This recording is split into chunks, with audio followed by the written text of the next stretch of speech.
out at NASA. So you're pulling double duty, So I huh? was pulling Oh, was it an emotional day or you just? I'm just checking, making sure. I know sometimes these things can be hard. Yes. I'm grateful for having known that. Yes. Merlin Israel was the lady. She did so much. Yeah. She was an artist. She introduced me. I can't say this. I don't know what other people. Yeah.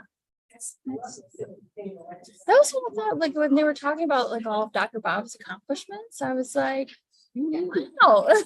Yeah, I was like, that's so much stuff that you accomplished in a life. It's amazing, amazing work. A book club. Okay, so I'm gonna have. Yeah. Well, this is the book club. This is the jazz group. Yeah. It's amazing. And it's interesting too, because like I started a card club amongst my friends because I was like, we're all like in our 30s and none of us know how to play card games. Like, wouldn't it be nice to like learn? And I didn't even think, like, I don't think about it, this is just cards, but I was like, it's interesting how even something so small can touch so many people's lives and like how you interact with, make a difference. So that was very nice. Let me set my monkey on that. Awesome. See,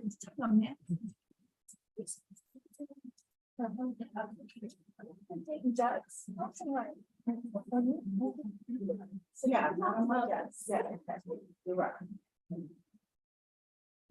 Anywhere you want. I mean, here's your name.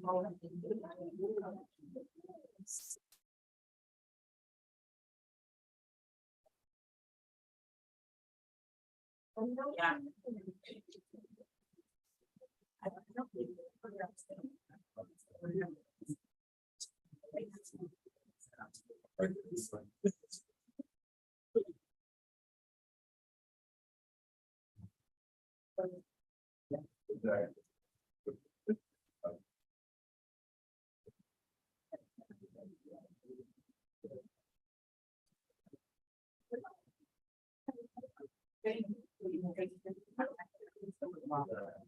Thanks for you.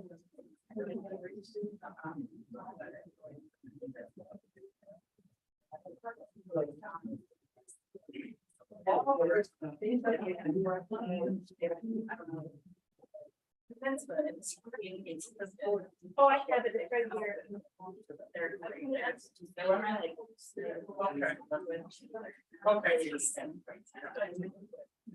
I did not join AP club in high school, so. Cool. I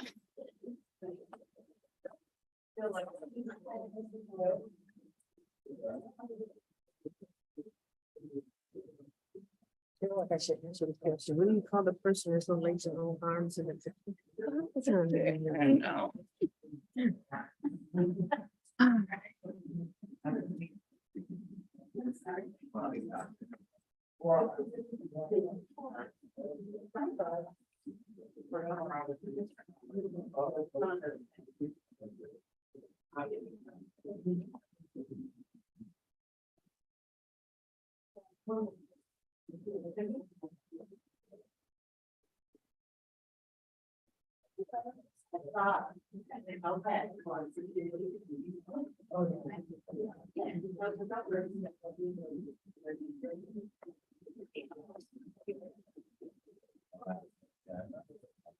I'm ready whenever you guys are.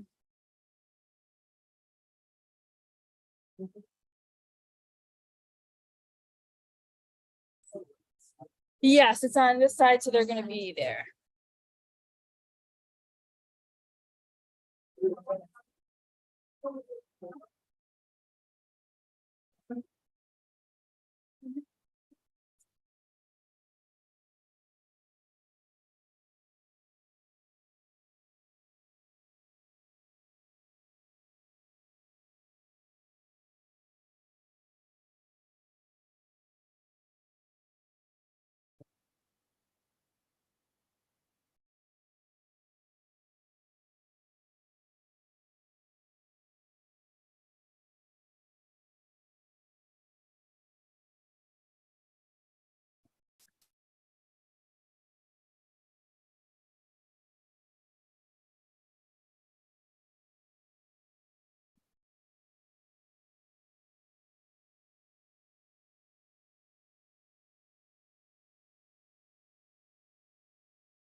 Oh, how do I change the name?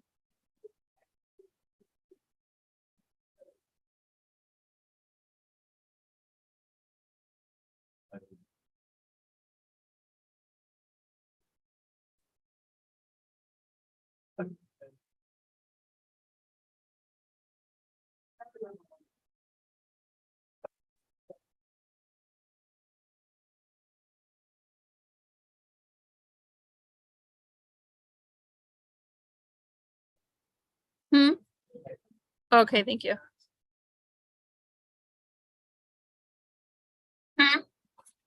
Okay, thank you.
All right, you're all set, Larry.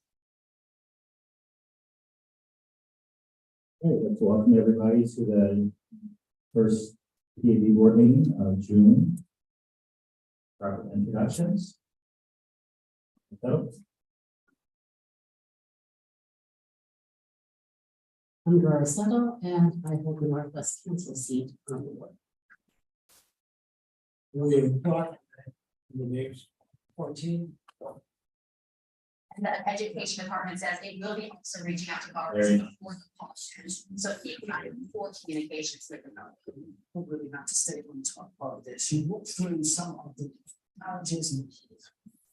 Sorry about that. Larry Knox, Chair of PAB Northeast Massachusetts. Good evening, Arlene Brown. I represent the Alliance. I'm vice chair, and so glad that you all have taken the time to observe and to help us with this work. Good evening, I'm Dave. Yeah, I sit on one of the community alliances.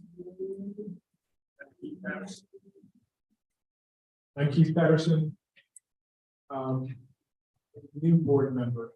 Yeah.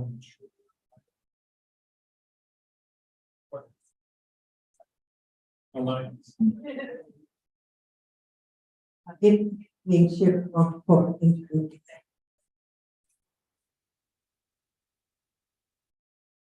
All right, thank you, everybody. We'll start with the approval of the minutes from our last meeting, May 18th. Any additions, subtractions?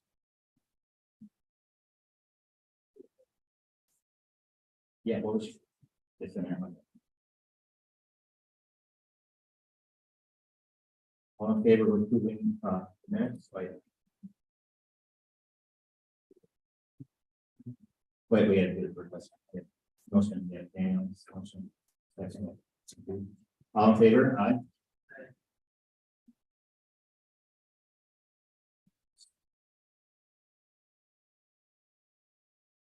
Thank you for the approval of the minutes. I did get a question asked from somebody who's actually watching this a couple weeks ago, which is great. These are also on the website. So if you want to see the minutes, they're also up on the website within a few days of the meeting. So our minutes from every meeting are up on our PAB website if you want to read. All right, staff report.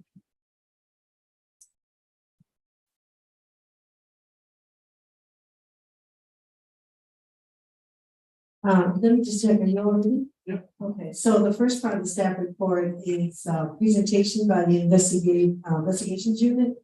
And there was questions about access and the number of days employees, and so they were invited to come to the board meeting to provide some information. So this is Casey and Tiffany and Mary in the back. Hey, everybody, so we actually printed out the slides. The TV is not working as very good. Have everybody look at them on paper, and we can distribute it electronically or post it to the public if you want to share it that way.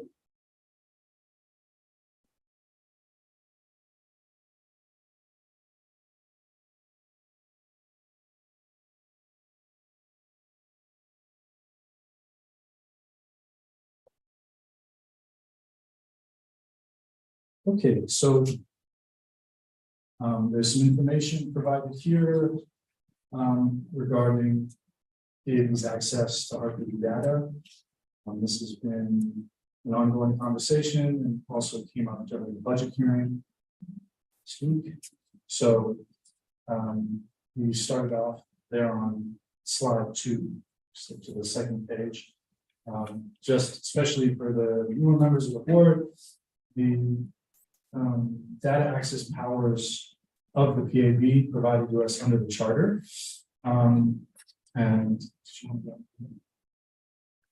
So in subsection 18-3, the establishment and jurisdiction, section H, the RPD and the city shall provide to the board as requested access to all documents and evidence, including but not limited to RPD personnel files, IA Pro database, all other RPD databases, PSS investigative files, criminal and civil case files, disciplinary hearing records, video and audio recordings from body cameras or other sources, all RPD policies, procedures, and practices, the general manual, and any other documents that pertain to policies, tactics, complaints, or charges against RPD officers, and their subsequent investigation and adjudication or other sources of information deemed appropriate by the board. And so we just emphasize some of those words there because there are claims that have come back in response to some of our requests for information that are contrary to the powers in that paragraph. So when we're thinking about what kind of access we're supposed to have, we always want to return to that paragraph. So on the next slide, 3, you can see 2 separate tables. The first is the requests that we've sent to RPD since the beginning of taking complaints, which started on June 20th of 2022. As you can see, we've sent 137 requests for information. We've received 133 responses to those requests. The average number of days waiting for a response from June 20th till today is 30 days. And the number of requests fulfilled is only 2. So let's explain at the bottom. A request for information is marked fulfilled when all information requested by the investigator has been provided by RPD. So in history of our organization, that has happened twice. There was something else that came up during the budget hearing, which was the claim that things have changed dramatically since Sweatman's arrival as our point of contact with RPD. And so it was requested by members of council to recalculate this data since January, right? So if we look at just since January, there's been 41 requests for data sent to RPD.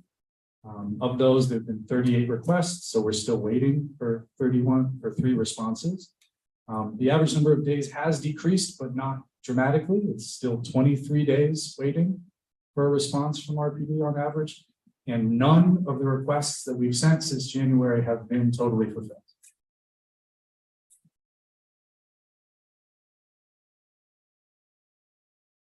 So on the next page, we'd just like to discuss some of the data access limitations that we continue to experience. The first would be the evidence withheld in response to investigation requests. RPD has denied requests on the grounds that we do not have the power to investigate instances of misconduct that occurred more than 18 months ago. The charter, section 18-3, section I clearly states the board shall have the power to investigate any and all conducts, acts, or omissions by any RPD officer. 18.3 I. Other reasons for denial include additional data requested. Usually they're requesting complainant information, jurisdictional claims, lack of resources, and third-party data, active investigations, or no data or unverifiable data. The second limitation would be evidence.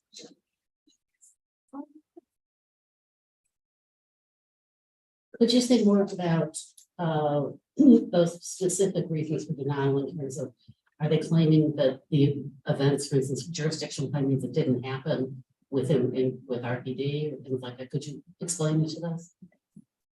Sure. So start with additional data requested. So that's in response to a request that is sent. The reply from RPD says something like, we cannot give you this data regarding an incident that we know occurred until you give us more information about the complaint, like the name of the complainant, or they've asked for the full text of the complaint in the past. So that's sort of a quid pro quo being suggested.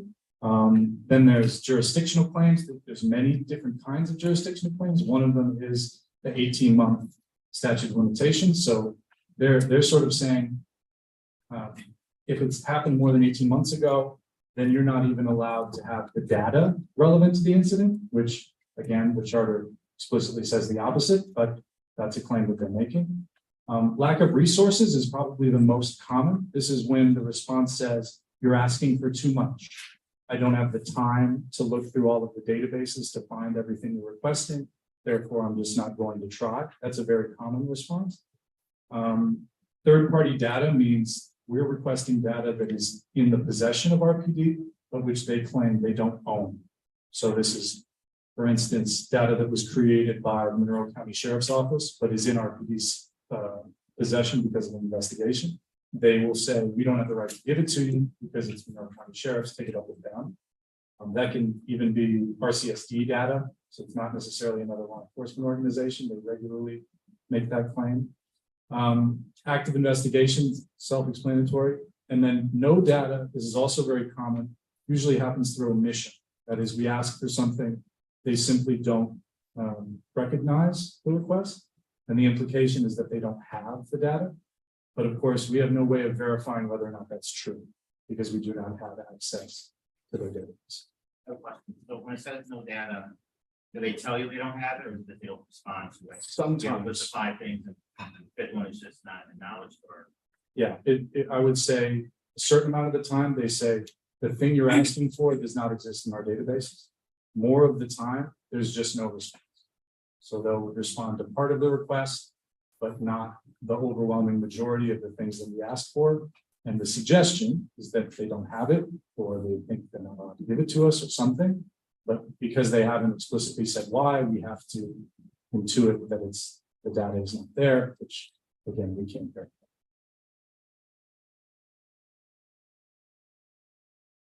The second limitation would be evidence withheld in response to policy and oversight requests. RPD is denied requests on the grounds that policy and oversight cannot investigate, but merely review RPD policies. This is a bad faith argument and simply does not stand up to scrutiny. The charter is clear that RPD must provide this data upon request. Third, PSS findings and summaries are withheld. RPD is denied access to the findings and summaries of PSS investigations on the grounds that they could impact the integrity of PAB's investigations. Charter section 18.5G-4 clearly states if PSS makes any findings with respect to a complaint, they shall send all such findings to the board within 5 business days. This prevents PNO from tracking and analyzing PSS findings. Last, download access is withheld. Simply, evidence cannot be analyzed and verified to a forensic standard. We cannot work in the forensics division. Many types of files cannot be viewed at all without download access.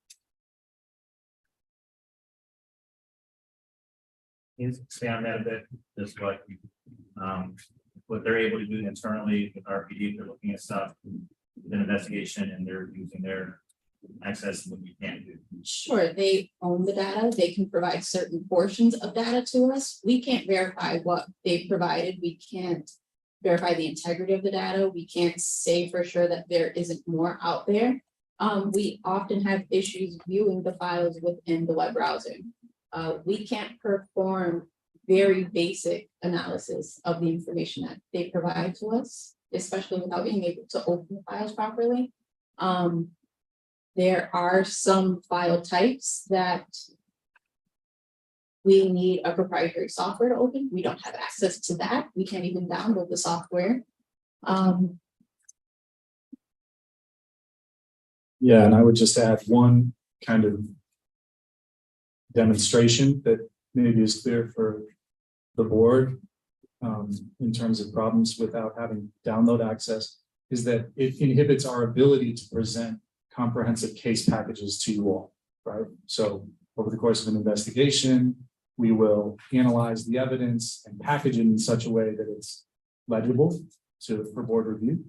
And we're significantly impeded in doing that by the fact that we can't download the data.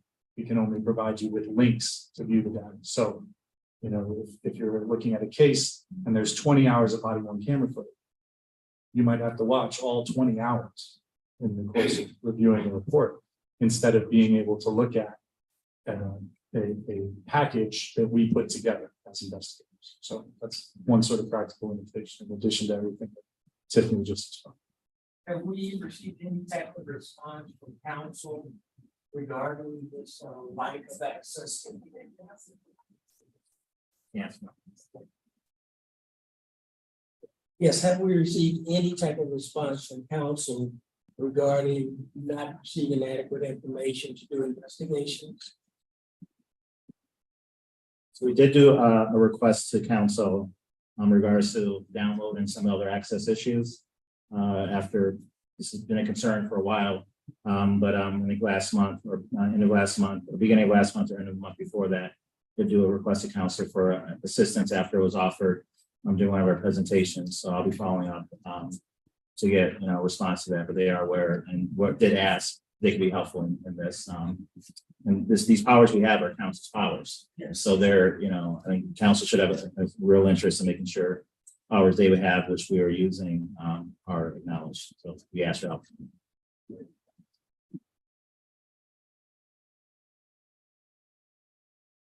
So to sort of summarize, on the next slide, you can see 5 points about the impact of data access limitations on the work of the agency. So first is missing evidence.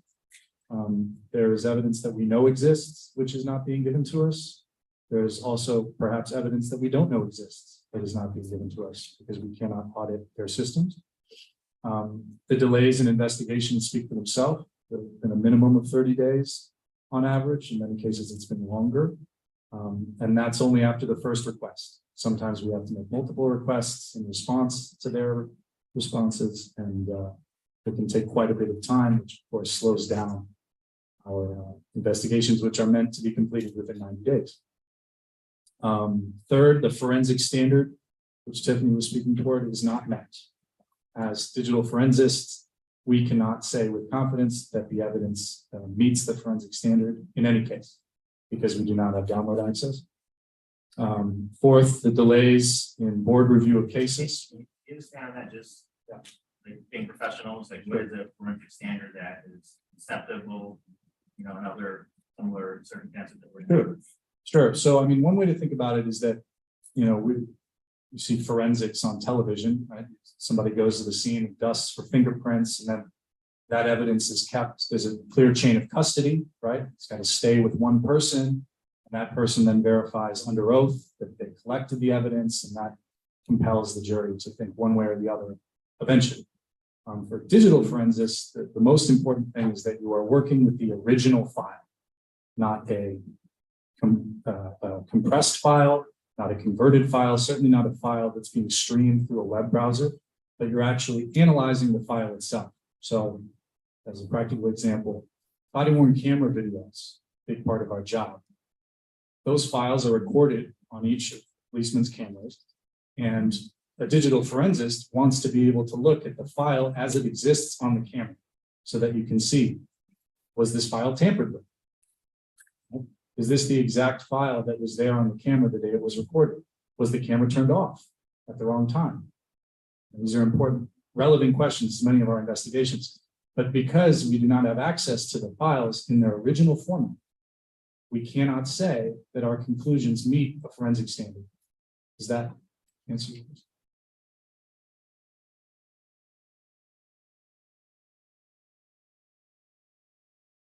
On the last page, I see listed our recommendations.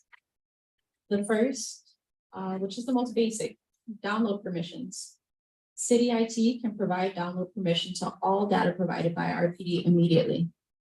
If download permissions are not secured soon, we may permanently lose access to data before investigations are complete.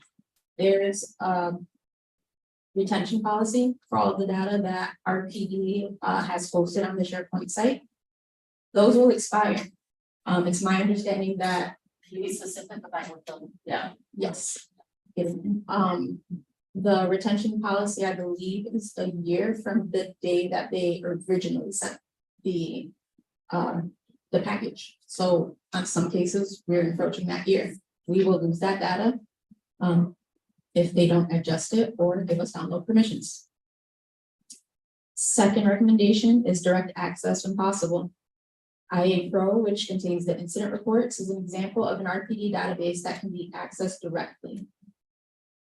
The access can be monitored and audited by City IT, and this would cut down on delays in RPD man hours. Currently, it's just Captain Sweatman performing all the work, querying for all the data and providing the uploads for us. We are digital forensic analysts. We can do that work. The last recommendation would be to use our subpoena power to compel the production of evidence. Section 18-3E and I 8-5G of the charter grant the board this power. Subpoenas have been used successfully by oversight agencies across the country to compel the production of evidence. You guys have any questions? Yeah, I have a question. Is this, oh, no.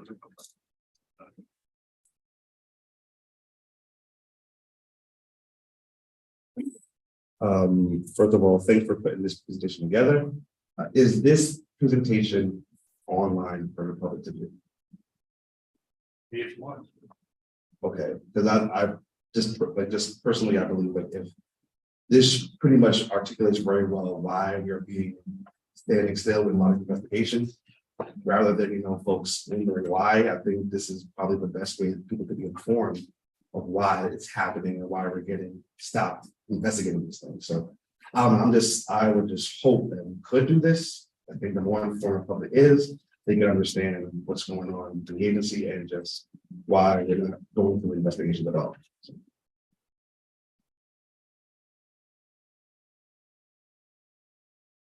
So we'll do two more. We are doing investigations and getting hearings, and I would say not at all, but we want to get those timeframes down, especially because somebody who has put in a complaint or a recommendation for policy with respect to return, it's not going to be a week, but it shouldn't be 9 months, a year. Our goal is to try to do this, and we're supposed to be funded in a way that we can do these within 90 days. And that's a very fair time frame. That's why it's in the charter. That's why the law is pretty explicit. See that we need to be able to close these in 90 days. And this is a barrier to that. Well, we have a process for taking questions. We don't take questions from the audience, but we usually stick around afterward if you want to call or email right after. But yeah, there isn't a back and forth option here. But I will say that, you know, the budget is going to be decided on this month, and obviously we want enough staff to do this work. But you know, if we have all the staff that we asked for, if they're not getting what is needed according to the charter that was voted on by the citizens, that's the problem. So we council did offer to help, and we had our session with them last month, and we'll follow up with them, and then, you know, continue to escalate from there if need be. But access to data, and the reason this is so important is if you're investigating or making recommendations on a body, you have to have independent access to really be accountable. You can't, you know, expect for clarity for the public if that is being stated or not made clear to the investigators. And I will say, you know, I believe our chief is a good chief. I believe he cares. We have a mayor and city council that care, but you never know in the future who could be in power, who could be in charge. And we have to have the powers here as an independent agency to be able to investigate independently without somebody that doesn't have good intentions getting in the way of that. So even if everybody has good intentions at the moment, we don't know what's going to happen in the future. And we have to weigh that precedent now. And the charter is very clear, as is said here, you know, access to all documents and evidence, and all is a pretty clear legal. I'm not a lawyer, but I know what all means. And our staff needs to be able to have that access so they can do what the public's expecting them to do. I too want to thank you all for the work. This is very comprehensive and easy for those of us who don't know a lot to be able to follow it. And yes, Daniel, it needs to be out there for the public to see. The other thing that I'm a little concerned about, as board members, we have tried, we have asked, we have begged, we have trying to see what council is going to do. Council, would you please do this? Would you please do that? And maybe it's time we stepped up and did something a little more assertive. At least we can talk about it, because the public wants us to get things done. And to continue to say, we're not getting anything, how come we're not getting anything? We've sung the song for months now, did the dance. Time to go home with it. You guys have anything else to add? Thank you.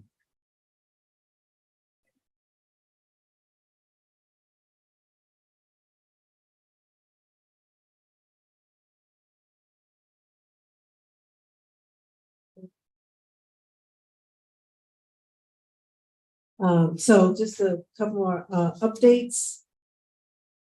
Public affairs, our presence is increasing, and we'll be at the Juneteenth Festival this month and additional festivals throughout the summer. So we're increasing our presence in the community. There'll be a new wave of billboards starting in July, and they'll be more reflective of the diversity of our community. So look for those as well. We also are working with the case managers who will be going to the central library Monday mornings to be available for people if they need assistance, particularly navigating through the online system that we have. And we can look forward to a newsletter. The inaugural newsletter will come out about mid-July, telling about the good work that the PAB is doing. And as you heard, the budget hearing was last week. And so they sent some questions, and one of them that Casey and Tiffany talked about was in terms of the numbers. So we'll be sending our responses back within the time frame required by City Council. And that's all I have.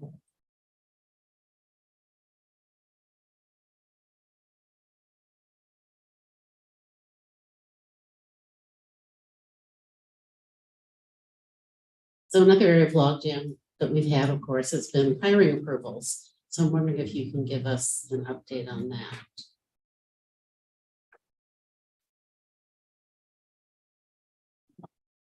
5, 4, 3. Yes, a number of positions have been approved, and one I'm very excited about. I'm not excited about all of them, but I guess last Friday, because I had a couple of vacation days, the director of investigative unit was posted. And so we'll be taking applications for that. I'm very excited about that.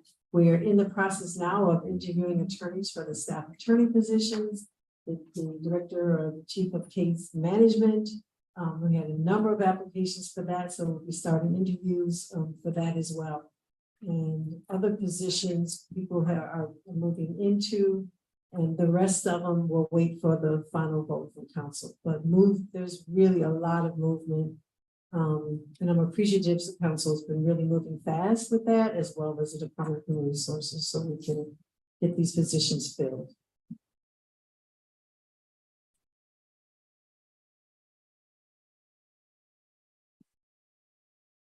Okay, on to the chair's report.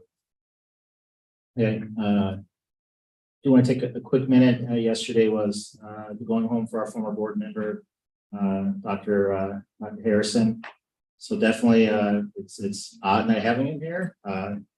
Sitting in his corner, getting us thinking and disagreeing, which I think is important in boards that we don't all have groupthink. It was a beautiful ceremony yesterday.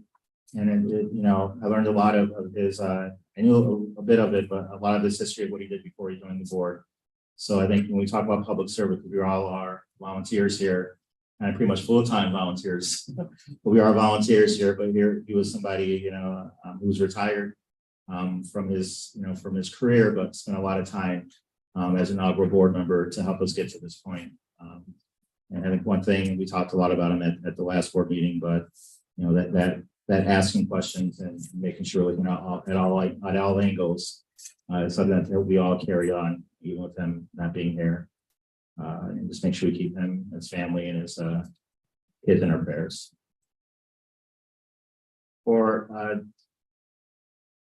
more of my report, we did have the budget hearing a couple weeks ago. Excellent work, I think, by our staff, answering questions and giving some clarity to council. I will say that it was a lot better than the board meeting, the meeting that we had at budget last year. The council, had a lot of questions and thoughts and concerns if you just watched the news or listened to them over the past year. And I was really proud of the staff of what we're able to present a couple weeks ago. There's still work to be done on our part and on council's part, and making sure that the work that we have is supported, especially when it comes to our budget. You know, I still am pushing, and then if the community is, and I know we as a board, that we have access and funding at the 5 million that we had the year before. This year, I think will be a better year than last year for us to base our work off the next fiscal year to see what maybe more appropriate funding would be. I want our staff to be able to have this year without having to worry about getting the access that they may need financially to do the work that is needed. So that's a continuing conversation. Please reach out to your council member, you know, in the mayor's office to make sure that we are fully funded and that we will do the work as we continue to be to justify that funding. But we need clarity in that everything that is needed from this agency and for the board will be available to us, you know, come the next fiscal year. I'll also say that, you know, at our last meeting, we got our first cases to be able to have reviews on. And, you know, we started that process, and that will be something that is now continuing for the rest of the life of this agency. So again, really, really momentous moment, and we'll be, you know, doing that from here on out. So along with the work the policy team has been doing, that our outreach team has been doing, you know, and our investigations team has been helping get us to this point. Now we will be continuing to do, you know, at this point, review of cases that have come in. And we are still waiting for the court hearing to have our decision from the state court regards to our discipline power. That will happen at some point this year. I don't know when, but in the meantime, we are doing reviews of cases that have come before us. Any questions from the chair?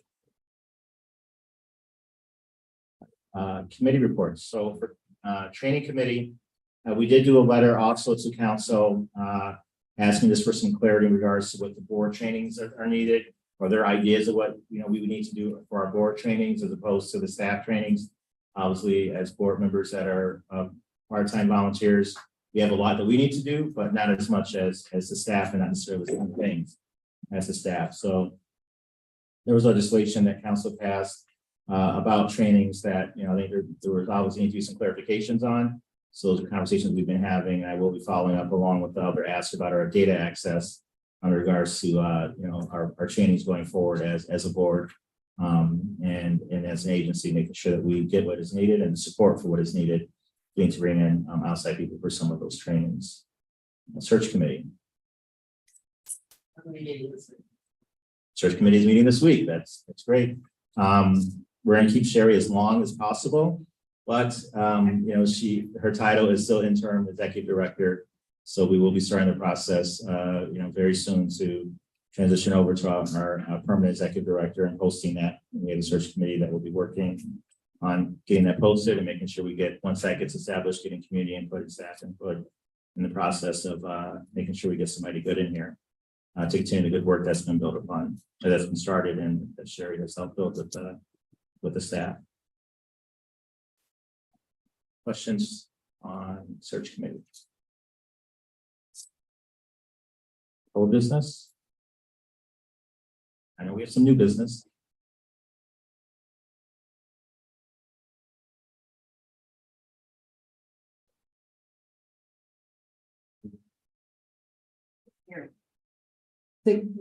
Sorry, so we're gonna go into executive session to review cases. A lot of good work that Tiffany did in preparing those packages electronically, so it's on a secure network. And then we'll have copies in there, so we'll present those at the executive session.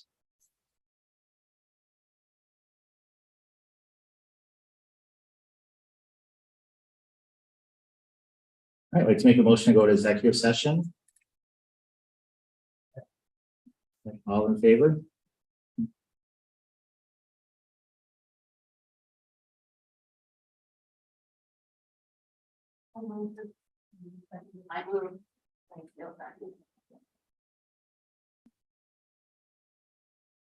Don't anticipate any votes being taken in executive session, but we will come back at the end to close out, but that would just be 20 seconds of us speaking, so no need to stick around.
We are back from executive session. I know those were taken. Executive session.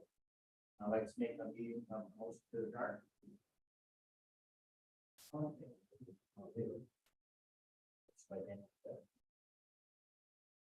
Meeting adjourned. Thank you, everybody, for watching.